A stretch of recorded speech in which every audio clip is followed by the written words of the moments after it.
I purchased this farm around 20 years ago. A lot of these fields that you can see here were formed into beds, and they also continued up the face of the hill there.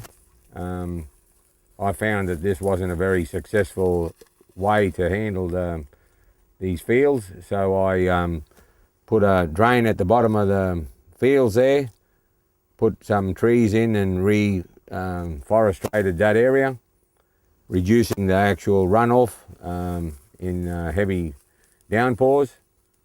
I then laser leveled the fields, put underground pipes where required, and the end result here is now that in the 20 years that I've owned the place, this is my second crop cycle, which is now on the A3 tune, and looks like it'll go for another couple of years yet.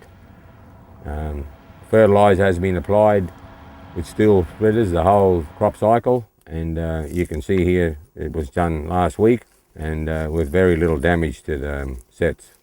You still get a fair bit of work done for the day because you're doing 3 rows at a time. A lot of the guys that are putting it out on the top of the ground are still using an old applicator which only does 2 rows anyhow. So they're going twice the speed, but they're not getting any more done by the end of the day. Putting urea on top of the ground at this time of the year, is not really a good policy, I don't think. It's too volatile, the wind, the sun, and the worst thing about it is if you get a small amount of rain, it's worse than no rain because it melts it enough. And then when you go past the field and all you can smell is the nitrogen going up in the air. And no one really knows how much you lose.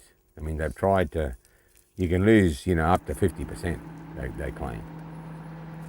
So hopefully they'll all move to this method.